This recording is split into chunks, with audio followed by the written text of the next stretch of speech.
ಉತ್ತರ ಪ್ರದೇಶದಲ್ಲಿ ದಲಿತ ಯುವತಿ ಮನೀಷಾ ವಾಲ್ಮೀಕಿ ಅತ್ಯಾಚಾರ ಹಾಗೂ ದಾರುಣ ಹತ್ಯೆಯನ್ನು ಖಂಡಿಸಿ ಮಾಜಿ ಸಚಿವ ಬಿ ರಮಾನಾಥ್ ರೈ ನೇತೃತ್ವದಲ್ಲಿ ಕಾಂಗ್ರೆಸ್ ನೇತೃತ್ವದಲ್ಲಿ ಬೃಹತ್ ಮೊಂಬತ್ತಿ ಜಾಥಾ ಬಿಸಿ ರೋಡಿನಲ್ಲಿ ನಡೆಯಿತು.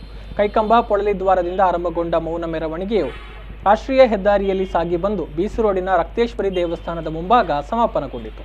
ಪ್ರತಿಭಟನಾಕಾರರನ್ನು ಉದ್ದೇಶಿಸಿ ಮಾತನಾಡಿದ ಮಾಜಿ ಸಚಿವ ಬಿ ರಮಾನಾಥ್ ರೈ ಅವರು ಬಿಜೆಪಿ ಸರ್ಕಾರ ಅಧಿಕಾರಕ್ಕೆ ಬಂದ ಮೇಲೆ ಪ್ರಧಾನಿ ನರೇಂದ್ರ ಮೋದಿ ಬೇಟಿ ಪಡಾವೋ ಬೇಟಿ ಬಚಾವೋ ಅಂತ ಹೇಳ್ತಾರೆ, ಆದರೆ ಅದ್ಯಾವುದನ್ನು ಕೂಡ ಮಾಡುವ ಶಕ್ತಿ ಈ ಸರ್ಕಾರಕ್ಕಿಲ್ಲ ಅಂತ ಆರೋಪಿಸಿದರು. ಪರಿಶಿಷ್ಟ ಜಾತಿಯ ಹೆಣ್ಣುಮಕ್ಕಳ ರಕ್ಷಣೆ ಮಾಡಲಿಕ್ಕೆ ಸಾಧ್ಯವಾಗದೇ ಇರತಕ್ಕಂಥ ಈ ಯೋಗಿ ಆದಿತ್ಯನಾಥ್ರವರ ಸರ್ಕಾರ ರಾಜೀನಾಮೆ ಕೊಟ್ಟು ಅಲ್ಲಿ ರಾಷ್ಟ್ರಪತಿ ಆಡಳಿತೆಯನ್ನು ನೀಡತಕ್ಕಂಥ ಕೆಲಸವನ್ನು ಸರ್ಕಾರ ಮಾಡಬೇಕು ಅಂತೇಳಿ ನಾನು ಈ ಸಂದರ್ಭದಲ್ಲಿ ಹೇಳಲಿಕ್ಕೆ ಇಷ್ಟಪಡ್ತಾ ಇದ್ದೇನೆ.